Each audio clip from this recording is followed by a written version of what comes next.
غسل سے متعلق کچھ احکام پڑھیں گے، چونکہ ہمارے ابھی طہارت کا ہی باب چل رہا ہے۔ غسل کب فرض ہوتا ہے اور غسل کا طریقہ کیا ہے؟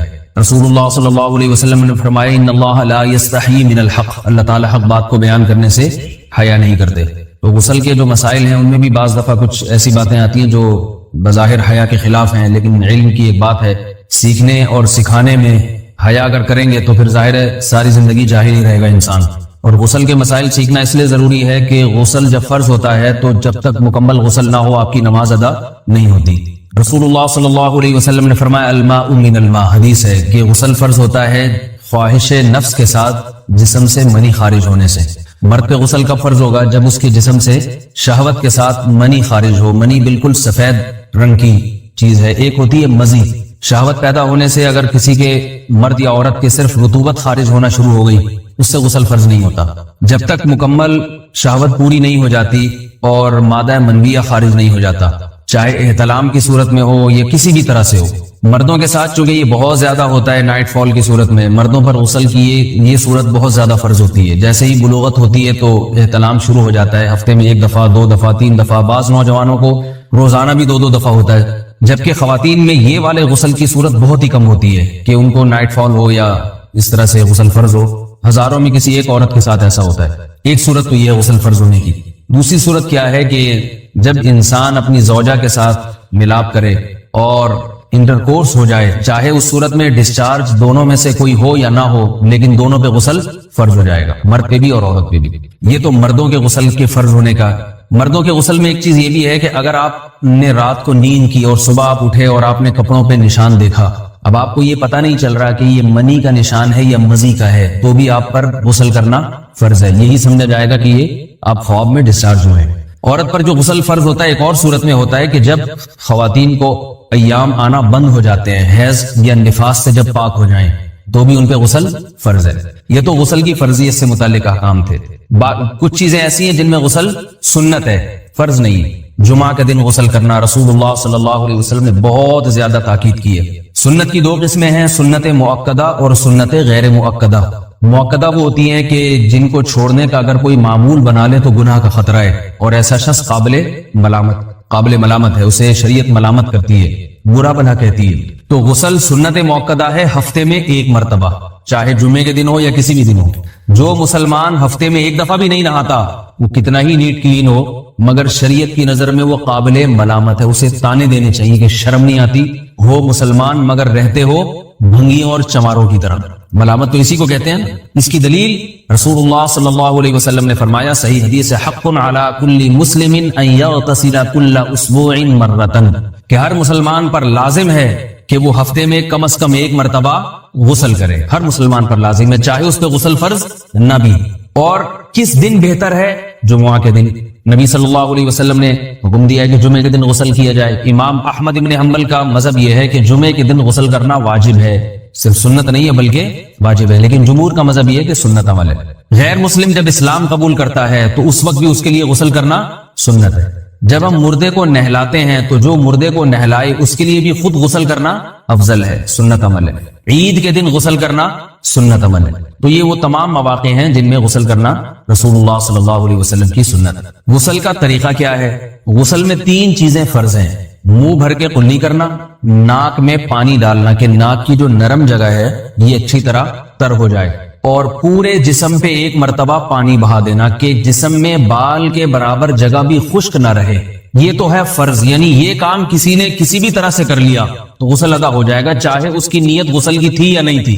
کوئی آدمی چلتا ہوا جا رہا ہے، پھسل کے تالاب میں گر گیا، پورے غوطے کھا کے باہر نکلا، قلی کر لے اور ناک میں پانی ڈال لے تو غسل اس کا ادا ہو جائے گا۔ البتہ چونکہ نیت نہیں تھی لہذا غسل کا ثواب نہیں ملے گا، ثواب نیت کے بغیر نہیں ملتا انسان۔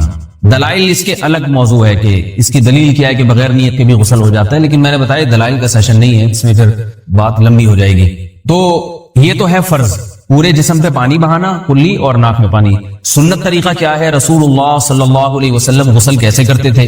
سنت طریقہ جس پہ جو اختیار کرنا چاہیے وہ طریقہ یہ ہے کہ جب آپ غسل کے لیے بیٹھیں تو سب سے پہلے وہ جگہ دھوئیں جہاں نجاست اور ناپاکی لگی ہوئی ہے۔ نائٹ فال ہوا، کسی کو احتلام ہوا، تو جہاں جہاں گندگی لگی ہے پہلے اس جگہ کو دھوئیں۔ استنجا کریں، شرمگاہ کو دھوئیں اچھی طرح۔ سمجھ رہے ہیں بات کو؟ اس کے بعد ہاتھ دھوئیں اور مکمل وضو کریں، جیسے ہم عام حالات میں وضو کرتے ہیں۔ مکمل وضو کرنے کے بعد دائیں کندھے پہ پانی ڈالا، لیفٹ سائڈ پہ پانی ڈالا۔ پہلے زمانے میں تو چلو سے غسل ہوتا تھا، ہاتھ دھو لیے تو اب چلو سے پانی لے کے یہاں ڈالا جا رہا ہے، چلو سے پانی لے کے یہاں ڈالا جا رہا ہے، پورے جسم میں ملا جا رہا ہے، اور چلو سے پانی لے کے 3 دفعہ سر پہ ڈالا جا رہا ہے۔ تو آج کل چلو ولو تو ہے نہیں، شاور کے نیچے جا کے کھڑے ہو جاتے ہیں، تو اس میں یہ کہ شاور کھولے اس میں کھڑے ہوئے ہیں، سارے چلو اس میں خود بخود ہی ہو جائیں گے، پورے جسم پہ پانی بہ جائے گا۔ نبی صلی اللہ علیہ وسلم کے دور میں یہ جدید چیزیں نہیں تھی، شیمپو اور صابن، تو آپ صلی اللہ علیہ وسلم بیری کے پتوں سے غسل کی ترغیب دیا کرتے تھے۔ بیری کے پتوں کو اگر پانی میں پکایا جائے تو پانی میں میل کچیل صاف کرنے کی صلاحیت بہت بڑھ جاتی ہے۔ ہمارے زمانے میں اس تکلف کی ضرورت نہیں ہے، صابن ملتے ہیں، اس سے نہایا کریں، بہرحال کہنے کا مقصد ہے آپ لوگوں سے۔ تو یہ سنت طریقے سے غسل ہو جائے گا آپ کا، سمجھ رہے ہیں بات کو؟ سب سے پہلے استنجا کیا، اس کے بعد وضو کر لیا، اس کے بعد غسل کر لیا۔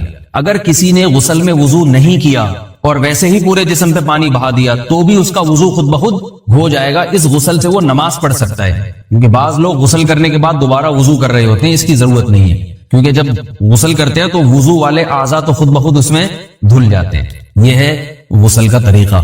وضو کیسے ٹوٹتا ہے؟ جن چیزوں سے غسل فرض ہوتا ہے ان چیزوں سے وضو تو بہرحال ٹوٹتا ہی ہے، اس کے علاوہ بھی وضو ٹوٹتا ہے۔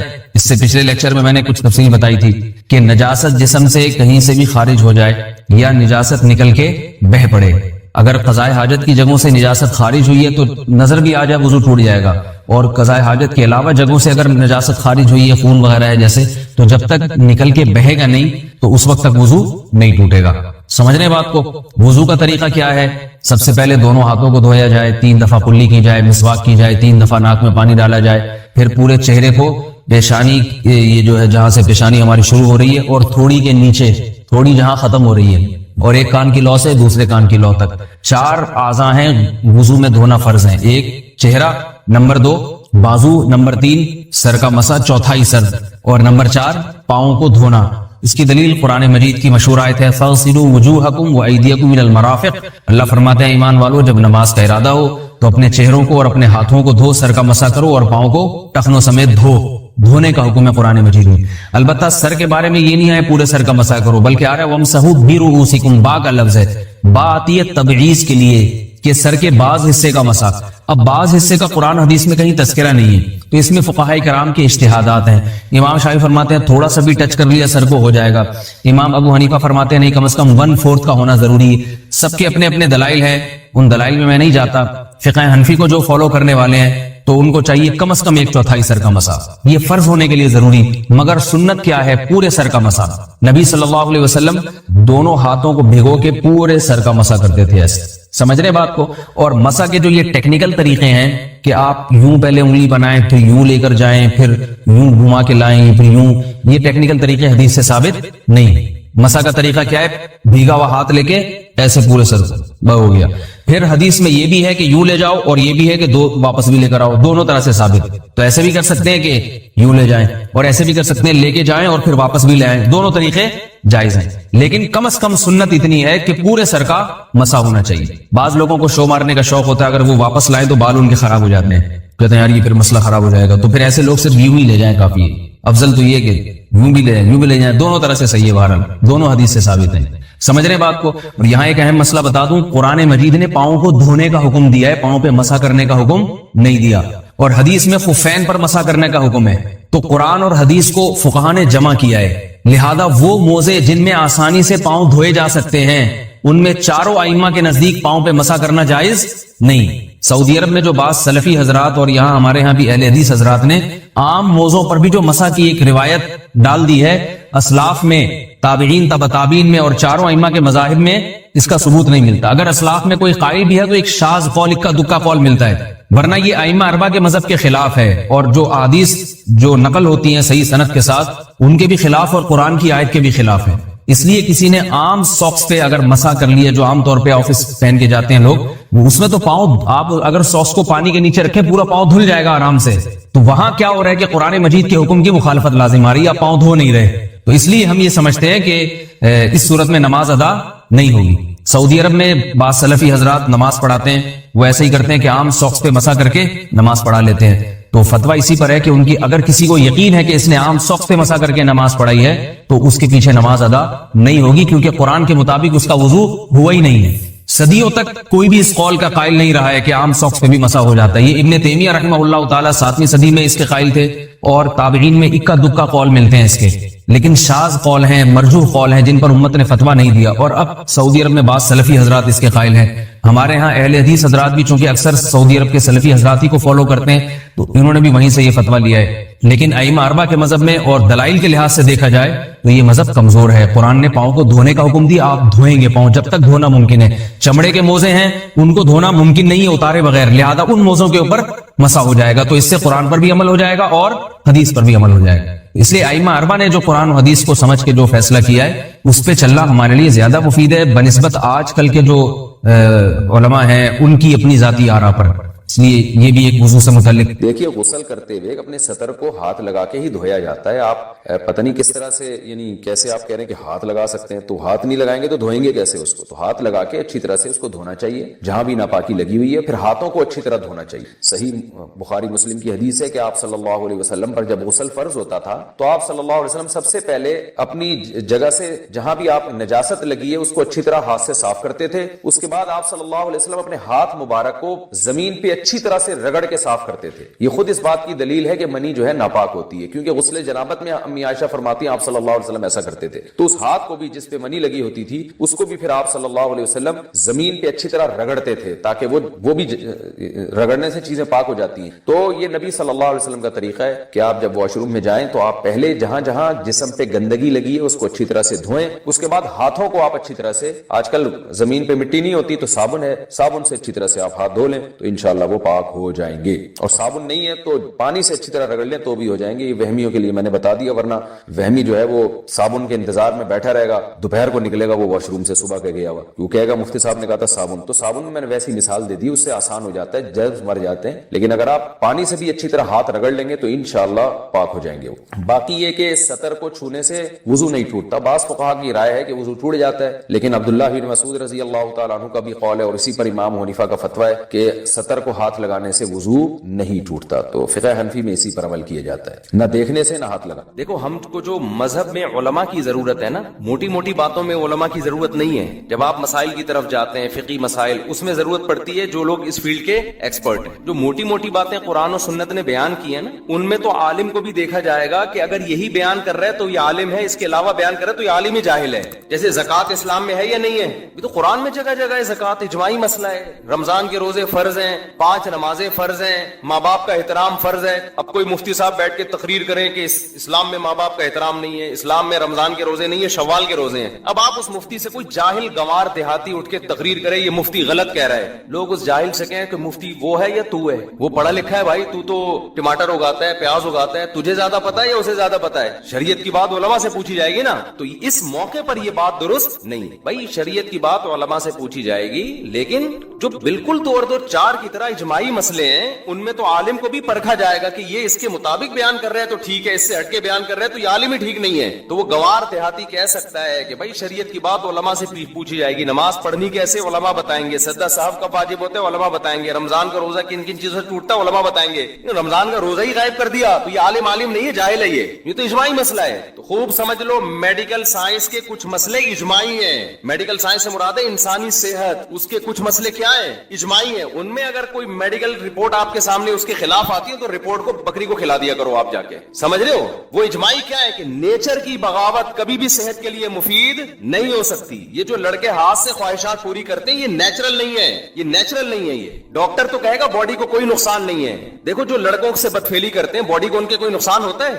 مینٹلی بیڑا غرق ہو جاتا ہے ان کا، اتنا بیڑا غرق ہوتا ہے کہ لوط علیہ السلام کہہ رہے ہیں کہ تم عورتوں سے شادی کرو، وہ کہہ رہے ہیں ہمیں عورت سے نکاح میں کوئی رغبت نہیں ہے۔ وہ جو ہارمونز باڈی میں جو انسان میں خواہشات کو بھڑکاتے ہیں، ان ہارمونز کی ایسی کی تیسی ہو گئی تھی کہ نہیں ہو گئی تھی لوط علیہ السلام کی قوم کی؟ ابے کیا ہو رہا ہے، کیوں سمجھ میں نہیں آ رہا؟ تو اللہ نے آپ کے اندر ایک خواہش عورت کے لیے رکھی ہے، وہ ہاتھ سے پوری کر رہے ہو اور آپ کہہ رہے ہو کوئی نقصان نہیں ہوگا۔ کیوں نہیں ہوگا نقصان بھائی؟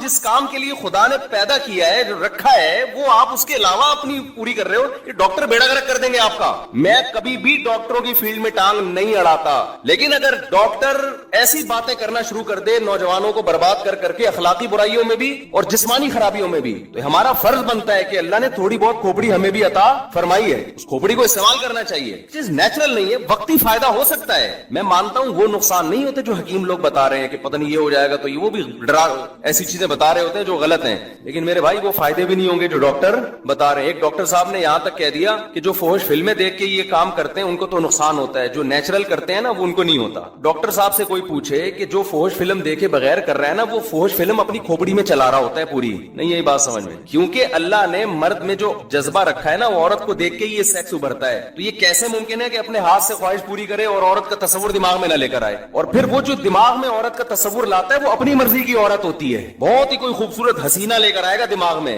اور جو حقیقت میں اس کو ملنے والی ہے عین ممکن ہے وہ اس جیسی حسینہ نہ ہو. جب اپنے آپ کو ایک چیز پہ سیٹ کر لیا تو جس پہ ہونا چاہیے تو اس پہ سیٹ ہوگا. پھر یہ اب مجھے ایک بات بتاؤ, تمہاری کیا ہو گیا یار, میں سمجھ میں نہیں آیا. تم مجھے ایک بات بتاؤ, جو آدمی لینڈ کروزر میں گھومنے کا عادی ہو گیا ہو اس کو گدھے پہ سواری میں مزہ آئے گا؟ ڈاکٹر تو رپورٹ پیش کرے گا لینڈ کروزر میں گھومنے سے بھی کوئی بلڈ میں کوئی کمی نہیں ہوئی, جتنے سیل ساری وٹامن سارے سب فٹ فاٹ چل رہے ہیں. اب گدھے پہ بٹھایا تو بھی بالکل ویسے. اب بھائی اس کو عادت پڑ گئی ہے لینڈ کروزر میں سفر کرنے کی, اب آپ اس کو پرانے زمانے میں گدھا گاڑی پہ بٹھا رہے ہو, اس کی کمر کی ایسی کی تیسی ہو جائے گی, اس کا بیڑا غرق ہو جائے گا اور یہ ڈپریشن میں چلا جائے گا. تو جو لوگ ہاتھ سے اپنی خواہشات پوری کرتے ہیں شادی کے بعد جو ان کی لائف ہے وہ لازمی ڈسٹرب ہوتی ہے. کچھ لوگ کہتے ہیں ہمیں کچھ نہیں ہوتا, اصل میں آپ کو پتہ ہی نہیں ہے کہ اگر یہ نہیں کرتے تو پھر کیا ہوتا. آپ کو سمجھ آ رہی ہے نا بات؟ ایک آدمی اندھوں میں پیدا ہوا تو وہ تو کہہ رہا ہے یہ نظر وظر کیا ہوتا ہے, بھائی کچھ بھی نہیں ہوتا, میں تو نارمل لائف گزار رہا ہوں. اسے کچھ دن کے لیے آنکھیں دے دو تو پتا چلے گا آنکھوں کے ساتھ لائف کیا ہوتی ہے اور وداؤٹ آئیز لائف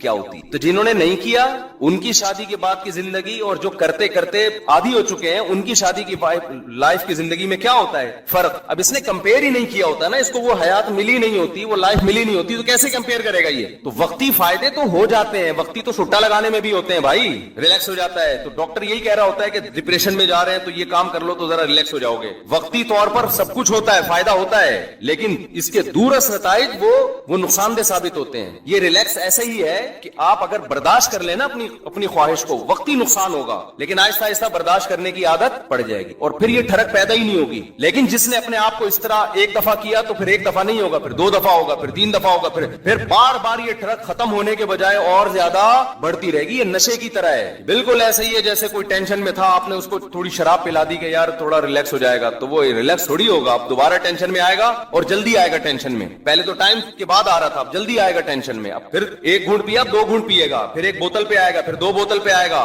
پھر وہ بن جائے گا شرابی. تو اس لیے جو اللہ رسول نے کہا ہے نا وہ غلط نہیں ہو سکتا. اللہ میاں نے ہمارے لیے ایک ہی آپشن رکھا ہے بھائی, نکاح کرو. اور تمہارے لیے اللہ نے کس کو پیدا کیا؟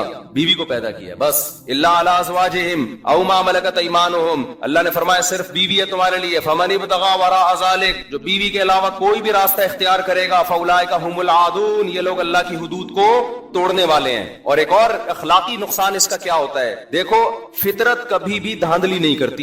جو لوگ خدا کو نہیں مانتے نیچر کو تو مانتے ہیں نا. ارے جو خدا کو نہیں مانتے وہ نیچر کو تو مانتے ہیں نا, کہ کائنات میں ایک نظم ہے, ربط ہے, جس کو وہ نیچر سے, میں آ رہا ہوں اپنے اصل ٹاپک کی طرف, یہ درمیان میں بات آ گئی, تو وہ نیچر کو تو مانتے ہیں کہ نہیں مانتے؟ تو مجھے آپ بتاؤ آج تک نیچر نے کبھی غلطی کی ہے؟ جو چیز نیچرل ہے وہ کبھی غلط ہو سکتی ہے؟ بالغ ہوتے ہی اللہ آپ کے اندر بے پناہ شہوت رکھ دیتا ہے. کیوں؟ فطرت یہ چاہتی ہے کہ اب مرد اور عورت کا ملاپ ہونا چاہیے. آپ نہ چاہتے ہوئے بھی شادی کرو, آپ قدرت یہ چاہ رہی ہے.